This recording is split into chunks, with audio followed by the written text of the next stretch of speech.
a gente tem tanta dificuldade de inovar em real estate? Tem uma dificuldade de inovação, talvez de grandes transformações, mas eu percebo que você tem muitas e pequenas inovações o tempo todo. Eu acho que eu sou mais um otimista, assim. Com certeza, se for um produto bom, a prestação de serviço boa, a localização boa, o mercado vai estar comprando. O que você está me dizendo aqui é que a gente pode estar passando por um processo cada vez maior de profissionalização do aluguel residencial.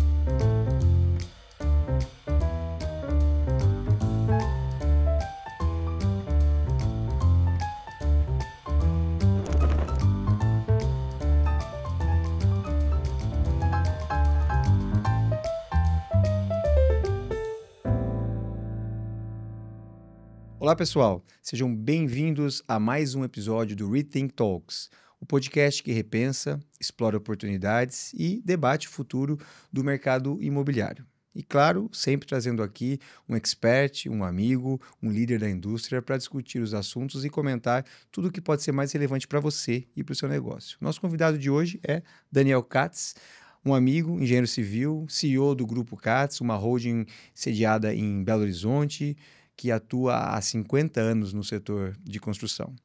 O grupo é composto por 3 empresas, a Katz Construções, que é focada em empreendimentos residenciais, mas também no segmento comercial. A House, especializada em construções de alto padrão, e Cosmos 3D, uma startup de impressão 3D de concreto. Daniel, a gente se conhece há quase 15 anos e eu costumo dizer que as conversas nossas sempre são muito criativas, para colocar de uma maneira muito polida. Sim. É um prazer ter você aqui hoje. Eu acho que quando a gente vai se propor a repensar o mercado imobiliário, eu gosto muito de trazer gente que está tentando diferente. Veja você mexendo desde impressora 3D até desenvolvimentos mais tradicionais. Você viaja muito mundo, muito mesmo. Acho que ele viaja até mais que eu. E é muito legal ter a oportunidade de conversar com você aqui hoje. Então, muito obrigado pela sua presença. Que agradeço, Gustavo. Muito feliz de estar aqui no Rethink com você. Legal. Dani, a gente tem uma meta aqui que não é trazer verdades absolutas para o público, mas trazer dúvidas. Acho que no mundo em que as pessoas têm certeza de tanta coisa e se apressam para decidir o que é certo e o que é errado, a opinião delas, o meu convite aqui para o público e para você é para que a gente exponha não as coisas que a gente tem certeza, as nossas dúvidas também. Porque eu acho que de um conjunto de dúvidas surgem algumas construções de criatividade e inovação. É daí que vem a inovação, daí que vem a mudança num setor tão tradicional como o mercado imobiliário. Mas antes de a gente mergulhar nesse papo um pouco mais questionador, eu queria que você contasse para quem está assistindo aqui, quem não te conhece ainda, quem que é o Daniel? Boa. O meu lema é procurando amanhã, né? Então, já sempre procurando amanhã, buscando, né, inovação, com muita curiosidade. Eu me considero um cara muito plural. Eu tenho interesse tanto da parte da engenharia, mas da parte do design, da parte da cultura popular, parte ambiental. Então, acho que eu sou uma salada de vários tópicos, muitas das vezes desconexos, e que eu acabo me conectando e enxergando um prisma talvez único de como enxergar o mundo e como eu acabo trazendo isso também para dentro dos meus negócios. Muito bom. E conta pra gente um pouco do grupo como um todo, né? Uma atuação bem diversa. Eu acho que seu dia tem 48 horas. Eu tentei já entender como é que você faz tudo o que você faz. Te sigo no Instagram, até sugiro que sigam ele. É cantor, empreendedor, vale a pena. Mas conta pra gente um pouco do grupo e dessa sua atuação. Boa. O negócio principal é a incorporação imobiliária, né? Sempre trabalhando com alto padrão. Estamos fazendo prédios aí com arquitetos renomados, né? Jacobsen, vamos fazer um prédio agora com Porsche Consultant. Então, sempre focado vamos dizer, num high-end. Temos o braço de construção, como você comentou, né? A House, onde trabalhamos com casas muito generosas e entregamos agora, não uma casa, mas um hotel Clara dentro do Iotim. Acabamos de entregar a obra dia 22, a inauguração de dezembro, super desafiadora, e que ficou um projeto belíssimo. Dentro também da parte, né, vamos dizer, de desenvolvimento, fazemos loteamento. Hoje, sempre com tem um porquê, né? Todo terreno, todo negócio que a gente olha, a gente tem que ter um porquê. E o terreno acho que conversa com a gente. Então hoje nós acabamos de lançar um negócio super legal, um Aras, então com um dos maiores criadores de manga larga do Brasil, Marcelo Tostes, e tem um investimento maciço nesse Aras, então agora nós estamos trazendo a parte de infraestrutura e urbanização para dentro desse universo. Então está indo super bem o lançamento. Nosso, vamos dizer, nosso parceiro comercial, nosso garoto propaganda, que conectou e conecta super bem é o Madeirite. Então, cara querido, amigo, é aquilo mesmo na vida. Uma figura. É aquilo, ele é maluco aquilo, mesmo. ele não é um personagem, Legal. ele é o Madeirite. E também tem muita coisa que a gente acabou fazendo no sul da Bahia, ali próximo a Porto Seguro. Todo mundo conhece, a maioria das pessoas conhece ali Trancoso, né, Caraíva, Ajuda, e a gente foi para Orla Norte, menos óbvio, um local onde você atravessa uma balsa, você atravessa um portal, e aí tem um outro tipo de vibe mesmo, e estamos desenvolvendo muitos lançamentos. Dentro disso, desse universo, aí nós temos lá o Museu das Cadeiras Brasileiras, que a gente acabou, era o nosso stand de venda, e eu estava com um artista e designer, o Zanini de Zanini, o pai dele é de Belmonte, uma dessas cidades, falou, Daniel, faz aqui um museu. Eu falei, se você trouxer as peças, a gente faz um museu. Então, estamos fazendo essa parceria, e está lá um museu super legal, com obras dos irmãos Campana, Sérgio Rodrigues, Juliano Vasconcelos, os principais designers, Vergara, Carlos Vergara, os principais designers brasileiros. Isso acabou abrindo também um outro universo, né, do quão rico é o design brasileiro, a arquitetura brasileira. O mundo hoje consome a gente, né? Uhum. E muitas vezes a gente acaba não valorizando tanto. Então, isso é o fundo, né, dos principais negócios que nós temos. E aí, depois da pandemia, dentro dessa Procurando Amanhã, a gente acabou buscando tentar mudar a forma de construir, que eu acho que uma mão de obra difícil, e estamos inventando aí a construção 3D aí no mundo e no Brasil. Muito bom, muito bom. Antes da gente falar da inovação, eu queria entender o porquê que a gente tem tanta dificuldade de inovar em real estate, né?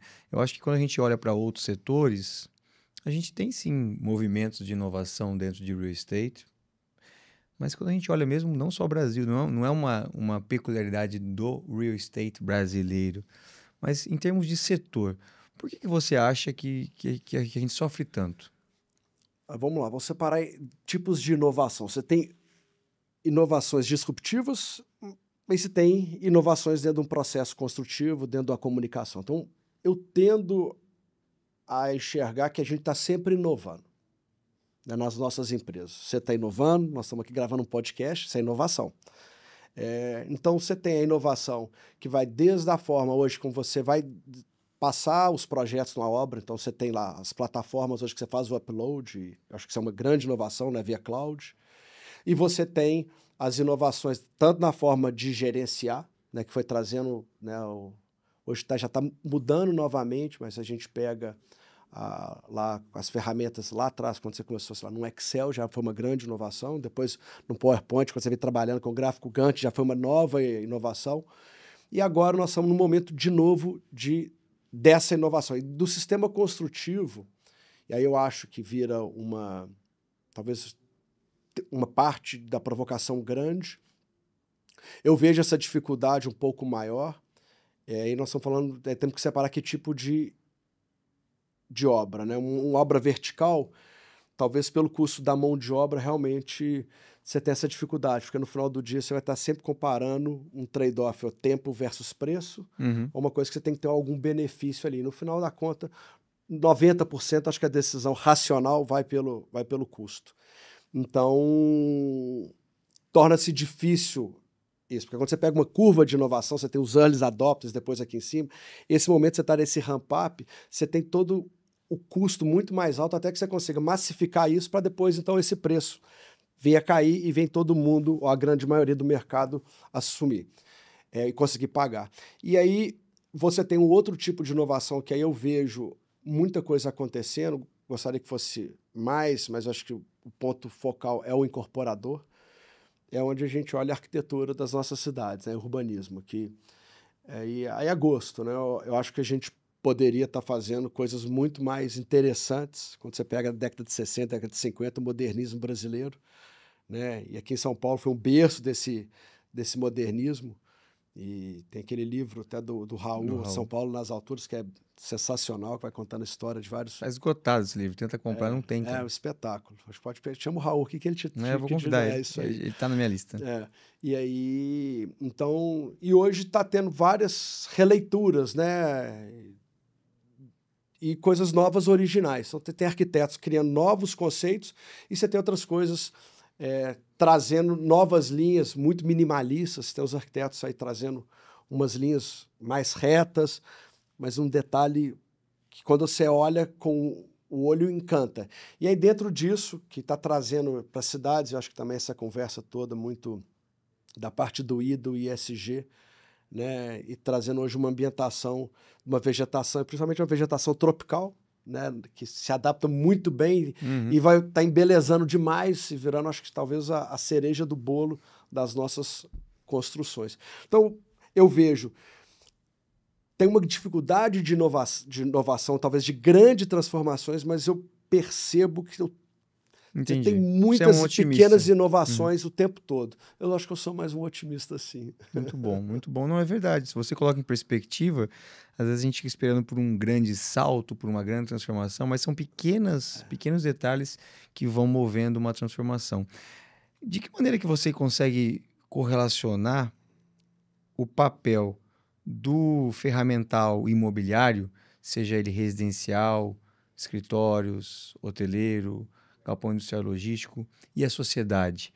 Porque as pessoas às vezes costumam pensar muito no imobiliário como as paredes, os tijolos e tudo mais, né? E a gente se esquece como a gente consegue... É o ovo ou a galinha, né? É o imobiliário que causa impacto na sociedade ou o imobiliário que é impactado pela sociedade e se adapta? É difícil chegar nesse ponto, mas qual que é a sua leitura disso? Eu acho que nós somos o ovo e a galinha. Explica isso. Vamos falar de um varejo, supermercado. Onde é que o varejo está instalado? No real estate, no imóvel. Agora vamos já trazer para a tecnologia hoje. Vamos pensar do last mile, que está tudo... Onde é que está instalado esse last mile? No real estate. A construção da sua casa, real estate. Esse estúdio do podcast, um real estate. Então, a base, a forma que eu enxergo, a base da sociedade está atrelada ao nosso mercado. Então, tanto que quando você pega, né, o percentual da construção do PIB, né, 30%, 40%, é uma relevância brutal, e não só que é no mundo inteiro, é porque a base, ou parte da base da sociedade está atrelada ao mercado imobiliário. Então, nós somos o ovo e a galinha. Muito interessante, muito interessante. Me causa uma reflexão, porque isso mostra muitas vezes, eu vejo muito a leitura da sociedade com relação aos desenvolvedores, aos incorporadores, e às vezes até dentro dos próprios incorporadores, uma percepção ou uma ausência de percepção da responsabilidade que os incorporadores, os desenvolvedores têm também para com esse processo como um todo, né?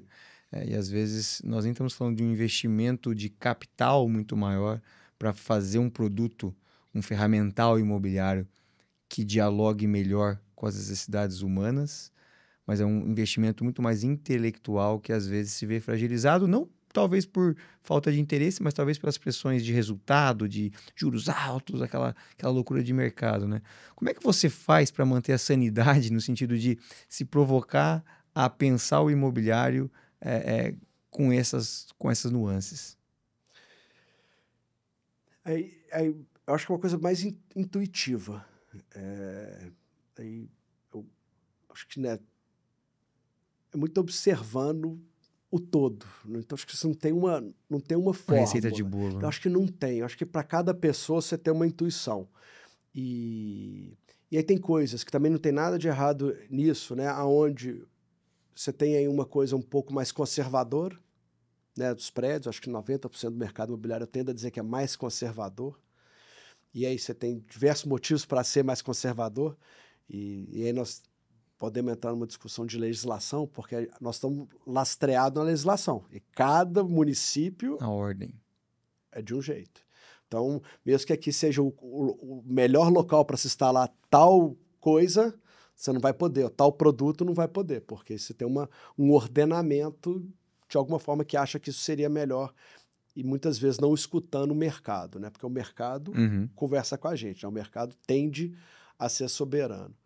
Então, mas eu acho que é muito de você ir pegando e sentindo, né? Sentindo a cidade, sentindo as pessoas, sentindo as transformações que vão tendo ao longo do tempo. Há pouco tempo atrás, a gente, né, passando a pandemia, então o que a gente foi trazendo de coisas de home office ou para dentro do prédio, ou dos pontos, diminuindo os apartamentos, que já era uma tendência e acabou consolidando muito mais com as áreas maiores de lazer, principalmente aqui devido ao deslocamento, devido, né, ao trânsito. Então isso vai acabando acontecendo. E aí acabou também dentro disso surgindo um outro caminho, né, que foi o êxodo urbano, né? A gente teve o êxodo rural e nessa pandemia a gente teve um êxodo urbano. Então, e a coisa agora está começando a querer voltar ao normal, será que existe o normal? Antigo normal. Mas é o antigo normal, pô. Mas remodelando de novo, mas aonde que eu vi, né, nos nossos projetos de segunda residência, onde a gente ia no GRI, você mexe com segunda residência, não, segunda residência, só primeira residência, Roubado. não é isso? E segunda residência na pandemia foi um golaço. Um golaço, né? Você vê o que aconteceu aí com os que virou produtos. A primeira residência Virou de muita residência gente. de muita gente. Isso não foi só aqui, né, Gustavo? Não. Você que está no mundo todo, você viu isso acontecendo globalmente. Sim. Quando a gente viaja o mundo, a gente acaba se deparando com mudanças e coisas dentro do mercado imobiliário que chamam a atenção. Nessas suas viagens, você acabou de voltar de Harvard, lá fez um curso bem interessante, conversa com muitos empreendedores também do mundo todo de real estate. O que tem te chamado mais atenção? Assim, tem alguma coisa que vale a pena você trazer para cá, para compartilhar com a nossa audiência, das coisas que você tem visto, seja uma tendência, seja um asset class, seja uma forma de pensar real estate? O que tem te chamado a atenção? Vamos lá, esse é o terceiro ano seguido que eu vou, se eu puder, ano que vem, vou de novo, vamos junto. Vamos, falei junto. Que vem, tamo junto. Uma coisa que mais me chamou, duas coisas me chamaram a atenção esse ano. É que vocês já estão falando disso, né? O GRI acho que está à frente do tempo, essa discussão é muito rica, né? Principalmente você está com os principais líderes da indústria, todos os CEOs, né? Então vocês estão muito na frente. Mas quando a questão aí do AI, energia e data center. Então,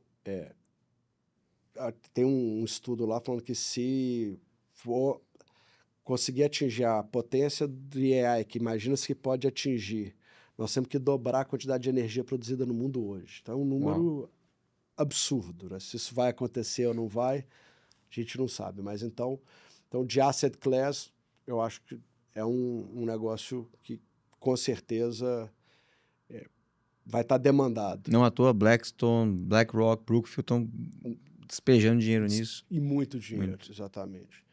Um outro tema interessantíssimo que a gente foi conversar foi sobre modular. Né? Um grupo hoje na Saudi, né? Na Arábia Saudita, dos principais construtores modular do mundo, fazendo coisas de altíssimo padrão. Chama Amana, o grupo. Vai lhe dar uma gugada, se for uma aula. Então, Amana. Então, Build to Last. Então, um grupo sensacional. Então, como que o modular está encaixando também não só para projetos menores, mas também conseguindo ocupar um espaço grande. E um outro sobre mercado imobiliário interessantíssimo, e tem muita gente investindo nisso, colocando sobre Airbnb as an asset class. Explica melhor isso. Né? Então, hoje, né, muita gente compra apartamentos, estúdios, e para poder alugar no Airbnb, porque você entra com um pouco de prestação de serviço e acaba virando, vamos dizer, um mini hotel, uma mini pousada, com uma coisa um pouco diferente. Então, como que isso está se tornando como um ativo imobiliário e que a rentabilidade, obviamente, quando você emprega serviço, tende a aumentar. Então, se você pega um long stay, a remuneração, né? Nível de esforço é menor, retorno é menor. Residencial, nós vamos estar na média, sei lá, 0,25, 0,30, 0,40. Se a gente vai falar de um comercial, 0,6, 0,7. E aí hoje você pega quando, né, entrando aí no Short um stay. short stay, coisa batendo aí 1,5, dependendo, obviamente, Tranquilamente, do ativo. Então, isso você, né, o Brasil com custo de capital desse se torna relevante. E agora imagine isso no mundo onde o custo de capital é imensamente menor. Exatamente. Então, isso tem se tornado um número... E você tem visto empresas... Mas aí você se refere especificamente ao Airbnb? Ou você está falando de short stay de short stay short como um stay? todo. E aí, a conversa Que era... é o flex living, no fim das contas, né? Sim, sim. No E fim das contas é isso. exatamente. Tanto para cidades, ou para grandes cidades, ou também como de Turismo. lazer, né? Lazer. Turismo, né? Turismo e lazer. Então, como que isso pode pegar? Hoje, né? Não existe ainda nenhuma tese consolidadora disso, mas quem sabe, né, dentro das provocações, não vai pegar. Igual tem um caso, né, acho que a Blackstone, ela foi consolidando, ela pegou lá vários single families, né, de aluguel de, né, moms and pops nos Estados Unidos e fizeram uma consolidação, não sei se o número foi desse, mas 300 mil unidades talvez, e fizeram um REIT disso, né? Então, talvez o Airbnb possa acabar seguindo algum caminho disso. Mas você tem os lados também complicados. Hoje, né, a França não permite mais Airbnb em Paris. Espanha proibiu muita Então, coisa. exatamente. Então, vão ter essas Eu acho que logo... fricções naturais que o Uber sofreu, mas com certeza, se for um produto bom, a prestação de serviço boa, localização boa, o mercado vai estar comprando. Tentando trazer essa discussão que eu acho que é muito válida para um plano mais macro, o que você está me dizendo aqui é que a gente pode estar passando por um processo cada vez maior de profissionalização do aluguel residencial. Se você olhar para Europa, por exemplo, Estados Unidos, o multifamily é um fenômeno. Existem muitos fundos imobiliários de lá, os REITs lá, que tem... A Greystar tem quase 1 milhão de imóveis, por exemplo, dentro do portfólio dela e é aluguel. Curto, médio, longo, não interessa. É de fato olhado dessa forma. No Brasil, talvez as taxas de juros muito altas façam com que talvez esse movimento não chegue com mais força aqui, mas já existem vários movimentos, já da Brookfield, como eu cito sempre, a própria Greystar com a Cirela está fazendo algumas coisas, de empresas do setor que estão olhando para o residencial no modelo build to rent, ou seja, o multifamily, e não o build to sell, que é o tradicional que a gente tem aqui para 99% das unidades construídas aqui. Isso muito atrelado com o que eu sinto que é quase que uma epidemia global da habitação, que puxa o preço dos aluguéis para cima, existe uma falta de oferta de imóveis para aluguel e a demanda do aluguel ela continua muito consistente e subindo, na verdade, na medida em que o acesso à compra do imóvel fica mais complicado. Como é que você está vendo tudo isso, cara? Porque é uma oportunidade, mas é um medo que dá também. Vou dar uma volta grande aqui agora, tá? Então, vamos lá. Preço subindo, né? O principal insumo que a gente tem é a terra. E é finita. Ela é finita, mas ainda a gente tem muito espaço para produzir. Mas quem que regula a terra? Estado. Você começa... Se colocasse maior potencial construtivo, teoricamente a terra tende a diminuir a oferta e demanda. Mas, enfim, então você já começa um problema aí na terra. Passando esse problema, né? Então, e aí indo para a questão, quando você pega o modelo, né, do multifamily, não sei se o pessoal que está nos seguindo aqui sabe como é que é esse modelo, mas basicamente é o seguinte, nos mercado norte-americano, o pessoal vai desenvolver esse projeto, né, do zero, né, em algum momento você compra alguma coisa pronta para retrofitar, mas vão fazer um greenfield, vão construir, pegam um empréstimo com uma taxa de juro um pouco maior, mas a taxa de juro dele um pouco maior é 8%, 9%. Termina esse projeto, então eles alugam essas 200, 300 unidades, né? E aí quando eles têm lá o ativo, quando eles começam a alugar, então eles pegam outro financiamento aí de longo de 20 anos, 30 anos, 40 anos, pré-pagam esse primeiro da construção. Esse negócio, então você já começa a ter um spread de 3%, e você vai trabalhando lá, eles jogam muito nos ciclos de juros. Né? Ou seja, você escolhe quando sair também. Escolhe, né? Escolhe, sim, mas a teoria seria essa, né? E quando você vai poder entrar, né? Para você poder fazer a taxa de compressão do cap, e o jogo dele é muito mais de entre o valor que você compra e o valor que você vende e pelo que está alugado do que o que a gente está acostumado, que a gente compra por um e vende, vai à valorização, vende para o investidor. Então, é um pouco diferente essa dinâmica. Dito isso, quando a gente traz isso, vamos dizer, para abrasileirar, tentar criar nossa jabuticaba, né, brasileira, quando você vai pegar um projeto de desenvolvimento e vai tentar trazer via banco, se você não tiver o recebível imobiliário, você não tem o financiamento já dos bancos. Que o financiamento mais barato que a gente tem vai ser o SFH, dependendo do produto que você for pegar, que vai estar 8%, 9%, 10%. Se você já for para o SFI, hoje, com juros de 14,75%, você vai estar 12%, 13%. Agora, se você for para o mercado de capital, então nós estamos falando CDI Plus. Então, você já começa esse custo de capital pesado. E aí depois, o que não existe ainda um produto, e a gente deixa aqui para os fundos começarem a estudar os bancos, né? É como essa carteira pode estabilizar, porque quem vai pagar esse custo do principal e o juro é esse cash flow gerado pelos aluguéis. A demanda de aluguel existe, porque no Brasil, desde que eu formei, precisa de 10 milhões de unidades habitacionais. Acho que esse número tem 20 anos que não se altera, né? E né, os programas Minha Casa Minha Vida, os programas sociais tentam abarcar esse problema, mas estamos longe de buscar essa solução.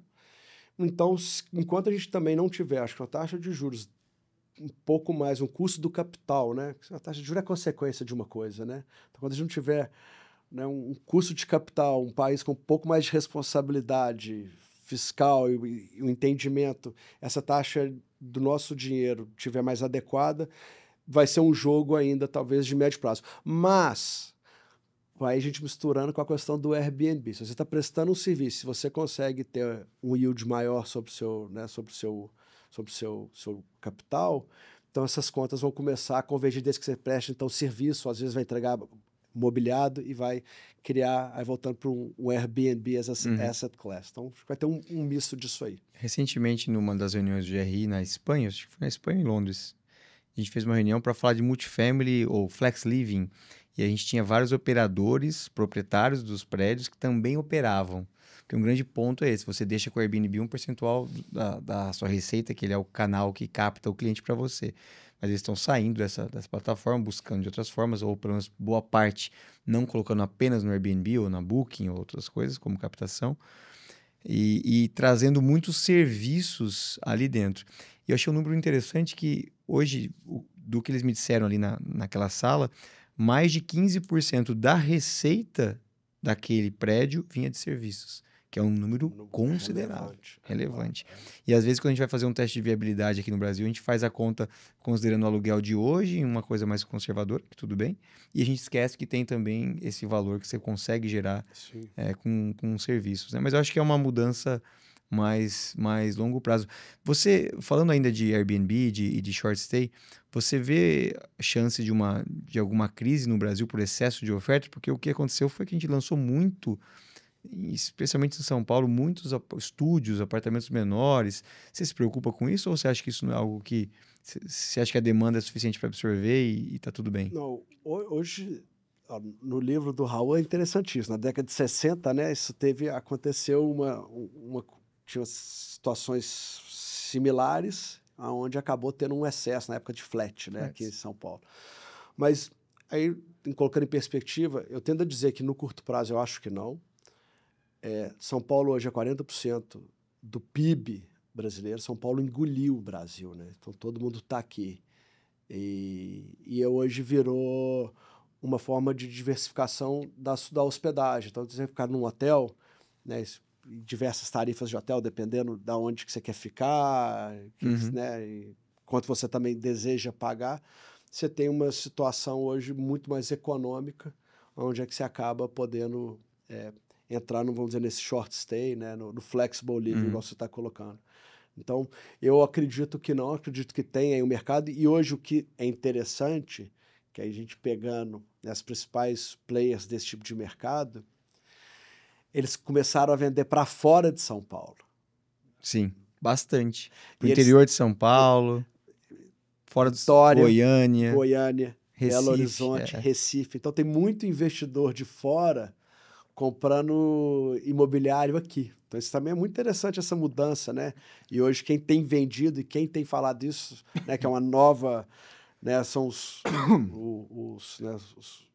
consultores imobiliários ou corretores, onde é que tem grande expoente nas redes sociais. Eles pegam, eu tenho vários amigos desse tipo, 300 mil, 200 mil seguidores, eles me falando, o cara tá vendendo 50, 60 unidades mês disso, fora de São Paulo. Eu conheço alguns também. Então, acho que ainda nós temos fôlego nisso aí. Isso é outro mito, né, Daniel? A gente pensa muito que São Paulo e Rio, um pouco BH, aqui que tá o dinheiro e tal. Mas o que eu vejo de negócios imobiliários e de capital mesmo pelo Brasil, eu acho que presta-se pouca atenção. É mais fácil investir ou desenvolver aqui no quintal de casa, etc. Mas existem grandes incorporadores. Você pega a Moura do B, por exemplo, que é um canhão, né? Você vai para Goiânia, tem gente grande. Você vai para o Sul, tem gente grande. Goldstein. Tem tanta coisa legal no Brasil, é tão grande, né? Acho que só perde para a Índia do que eu vejo. O maior prédio está sendo feito em Balneário, Balneário, né? Não é aqui. Exatamente. Então, acho que isso é uma mensagem para o mercado. Eu falava há pouco tempo com o Adriano da CBRE, o CEO da CBRE, ele falava um pouco isso, desse desafio e dessa importância de sair um pouco de Rio-São Paulo. Nunca vai deixar de ser Rio-São Paulo, obviamente, São Paulo principalmente, mas o Brasil é muito maior que isso, né? E você tem um pouco desse DNA de estar em BH, mas você está aqui em São Paulo frequentemente, obviamente, mas você foi empreender lá na Bahia, num lugar pouco comum. E vendo para Paulista. Exatamente, e vende para Paulista. Paulista, Brasília, Goiás, vendo para o Brasil, Centro-Oeste e Sudeste. Você olhando para esse Brasil dessa forma e você roda o mundo todo, você é um otimista de Brasil, vendo as dores de cabeça do Estado, de um governo que às vezes deixa a desejar em alguns aspectos. Você é um otimista? Todo empreendedor é otimista. O empreendedor é aquele cara que vive olhando o futuro, né? E acha que o futuro vai ser melhor que o presente, e é isso que nos faz sair da cama, né? E aí tem um autor que escreveu Ação Humana, Mises, e ele fala, né, que o ser humano vai sair do seu estado de menor conforto para buscar uma coisa de maior conforto. E o empreendedor é esse que tem isso mais latente. Então, sim, sou um otimista, mas um otimista realista, né, igual você falou, a despeito de tudo. E aí tem uma entrevista aí, né, clássica do André Esteves do BTG, falando, isso está acontecendo no Brasil, está acontecendo aquilo, como é que você enxerga a perspectiva? Eu enxergo o Brasil, vai ser o Brasil, nunca vai ser muito bom e nunca vai ser muito ruim, então coloque no seu cenário base, isso é o país, mas realmente, em relação aos países desenvolvidos, é que tem muito mais oportunidade, que tem tudo para ser feito, né? Então você tem, e é que nós temos, tanto que todo mundo olha para cá, né, para o Brasil principalmente, tem um mercado consumidor enorme. E aí, voltando a falar de São Paulo, eu acho que é a terceira maior cidade do mundo, se não é a terceira, é a quarta maior cidade do mundo, né, em número de habitantes. Então é um negócio absurdo. Então acho que nós temos, acho que não vai ser fácil, talvez gaste muito mais tempo do que todos nós gostaríamos, mas eu acho que para empreender segue sendo interessante. Isso aí eu acho muito bom. E falar em empreender, como você tinha muito tempo sobrando, você foi se meter com tecnologia. Vou comprar uma impressora para imprimir umas casas aí, uns prédios para a gente. E a gente esteve na Espanha junto, vendo algumas coisas. Tudo que você me contou, achei muito interessante, mas vamos aproveitar aqui esse episódio para explicar um pouco sobre a Cosmos 3D, que eu acho que é algo que vale a pena conhecer. Legal. Não, a Cosmos é uma JV da ACATS, junto com uma empresa espanhola, IT3D. Então, hoje nós somos 50-50. A sede de desenvolvimento de tecnologia fica na Espanha, em Valência.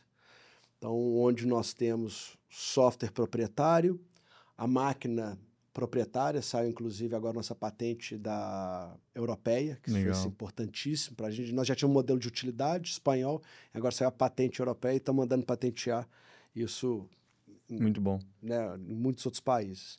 E aqui no Brasil, lá a gente tem uma parceria com uma grande concreteira, e que essa concreteira não está mais aqui, e aí a gente acabou desenvolvendo o nosso material também, mandamos patentear proprietário, e o sistema construtivo, né? Porque não existe ainda, né? Ou não existia, agora já existe. Então, hoje, para te dar né, nós estamos terminando de entregar a 7ª casa, estamos fazendo uma casa por mês, desde dezembro. Entregamos a primeira casa para o governo de São Paulo, para a CDHU, então importantíssimo, habitação social. Estamos entregando agora uma casa de 250 metros quadrados, imprimimos em 3 semanas e montamos em 2. Enorme, a maior casa que a gente fez. Estamos começando agora a empilhar 2 pavimentos. Temos projeto já para 5 pavimentos, cálculo estrutural. E, enfim, mas é um desafio E qual é a ambição enorme. aí? Você acha que você vai acabar focando na baixa renda, no alto padrão? A conta fecha para qual tipo de empreendimento? Onde é que a gente imagina, onde é que você imagina a Cosmos daqui 12, 18 meses? Quando o Elon Musk foi fazer a Tesla, ele tem se você entrar no site dele, da Tesla, depois olha as cartas que ele escreve anualmente, ele falava o seguinte: eu vou fazer o Roadster. O Roadster vai custar $90 mil. Com o dinheiro que eu ganhar no Roadster, eu vou melhorar minha tecnologia e vou fazer um carro de $70 mil. Depois eu vou fazer um carro de $60 mil e vou trazendo esse preço para baixo. Fazendo uma analogia com, né, a Tesla, com esse mercado, a primeira casa que a gente imprimiu, a gente fazia ela 50 milímetros por segundo de velocidade. Hoje a gente já imprime a 120 milímetros. A máquina tem capacidade de chegar a 300 milímetros por segundo. Então, hoje nós já mais que dobramos a nossa produtividade. A primeira casa que eu imprimi, nós tínhamos 6 centímetros de largura de parede. Hoje já está com 4,5 centímetros. Então, nós já reduzimos em 25% a quantidade de material. Sem perder qualidade. Sem perder qualidade. A nossa espessura de capa era 2 centímetros. E agora nós já estamos fazendo com 2,5 centímetros e indo para 3. Já aumenta mais 25%. Então nós estamos num jogo hoje de ganho de produtividade. A tonelada, quando a gente começou, custava R$ 1.500 a tonelada. Hoje nós já estamos fazendo a 770 toneladas e desenvolvendo novos traços para a gente poder chegar a 500, R$400 a tonelada. Então, trazendo todo esse número para um número que a gente entende, 1 metro quadrado hoje de estrutura de casa está nos custando entre R$800 a R$1.200 um metro quadrado. Então, se a casa tem 100 metros quadrados, R$100 mil. Hoje é a conta que está chegando. Então, quando a gente chega nesse número, a gente consegue atender um mercado de, vamos dizer, média renda para cima. Média baixa ali. Implementando tudo que a gente está no nosso roadmap e enxergando isso, o nosso objetivo é cair pela metade esse custo, e aí a gente começa a brigar aonde é que está realmente o problema, não só do Brasil, mas global, né? Hoje nós estamos na empresa na Espanha, estamos em Portugal também com a máquina e abrindo outras praças. Então a gente consegue resolver um problema grande, mas aí vai ser um jogo, né, de produtividade com custo. Legal, legal. Daniel, eu queria pegar essa reta final do podcast para falar um pouco da sua visão como empresário e entender também alguns paradigmas que você entende que a gente tem que questionar dentro do mercado imobiliário. E se a gente pensa em inovar, em mudar, a gente tem sempre a questão da ordem que está segurando as coisas de uma forma X, aí você gera um certo caos, como foi a pandemia, e aí dessa desordem, desse caos, vem uma inovação, vem uma transformação, vem o diferente. Que tipo de paradigma dentro do mercado imobiliário você entende que nós deveríamos questionar? Que talvez é uma verdade absoluta, mas que talvez a gente devesse começar a questionar, ou abrir espaço para perguntar, será que é isso mesmo? Será que não tem uma outra forma de se enxergar isso? Tem alguma coisa que te vem à cabeça? O que me veio à cabeça foi uma construtora, né? Vou gerar dúvidas para a gente continuar. Ótimo. Uma construtora que chama Barton Malow nos Estados Unidos, que ela tem um prédio que ela começa a construir de cima para baixo. Ela faz o núcleo central, ela constrói aqui, isso e começa a construir de cima para baixo. Então, estou querendo provocar isso aqui, né? Como que nós vamos inverter muitas vezes essa lógica, né, do mercado. Mas dentro do que nós falamos, eu acho que tem vários pontos que tá acontecendo e algumas coisas até acabam assustando. Hoje o preço, né, do metro quadrado, você pega AAA, né, bateu 60, 70, 80 mil reais o metro quadrado. E olha que nós estamos com taxa de juros de 14,75. Né? Hoje, Belo Horizonte, nós estamos batendo 30 mil e subindo o preço. É o Brasil todo. Se a gente não tiver um custo de terra mais barato, e esse custo de terra depende de produção de verticalização, as pessoas estão voltando para as cidades. Então, você tem aí também uma contramão aí nessa força. E se a gente não for buscar baratear também o sistema construtivo, eu acho que o mercado imobiliário nas grandes cidades vão se tornar mercado de elite. Vai ficar caro viver nas grandes cidades. Como é? Você tem um apartamento hoje em Nova York, você vai pagar 500, 600 mil dólares um quarto. Se chegar em Paris, parecido. Espanha um pouco mais barato, 300, mas também é caro, né? Portugal seja o mais baratinho, mas também é todo de 250, 300. Mas a população local já saiu de Lisboa. Não consegue só morar tem brasileiro, 300 mil brasileiros morando em Lisboa. Ou Airbnb. Ou Airbnb. Então, vai ter que... Aí vão partir para a legislação, né? Acho que essa questão focal. E aí a gente vai ter que atravessar, né? Porque o mercado imobiliário ele serve várias outras coisas. Então, se a questão da questão do modal de transporte urbano, se a gente não conseguir expandir a cidade de forma de qualidade, criar centralidades ali, eu vejo vejo um mercado se elitizando de uma forma grande. São Paulo também que já aconteceu, né? Se você pega ali Barueri, isso aqui são cidades maravilhosas, com a qualidade de vida excelentes para se viver, mas se o cara tem que vir aqui, pesado, mas tem um custo de vida diferente. Mas e aí, para completar, do ponto de vista de mercado, eu acho que a questão do short stay é um negócio que nós temos, né, que pega o apartamento de um quarto interessante, os data centers não tem dúvida, o last mile só vai aumentar, né, a parte de entrega online. Então, tem muita coisa acontecendo que vai ter bons retornos financeiros. Muito legal, muito legal. Quando você olha para todas as lições que você teve ao longo da sua carreira até hoje, apesar de jovem, já passou por bastante coisa, tem alguma lição, algum ensinamento, alguma experiência que você considera hoje fundamental no seu processo de tomada de decisão e que vale a pena você compartilhar com a nossa audiência aqui, para a gente compartilhar um pouco essa experiência? Tem. Quando veio você perguntando, eu acho que o principal limitador, né, que a gente tem que olhar, acho que é muito o tempo. Né? Então, a gente está falando hoje a questão de falar não, né? A gente fala muito sim.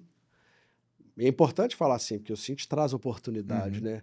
Mas eu acho que organizar, né, as suas estratégias, mesmo que sejam diversificadas, eu tenho um portfólio bem diversificado, né, dos meus negócios, mas eu tenho as estratégias definidas. Hoje, a praia eu só vou falar numa certa região. Se o cara me oferece o Brasil todo, eu falo não. Fico o dia inteiro falando, quando oferece lá, sim, né? Então, eu acho que esse é um dos maiores desafios que a gente tem. E um segundo que você, né, veio colocar, e é muito também no mercado imobiliário, principalmente no Brasil, é a gestão, né, muito de risco. E você ponderar, né, quais são os riscos de cada um desses empreendimentos que você vai fazer, não só o financeiro, mas o reputacional, um outro socioambiental.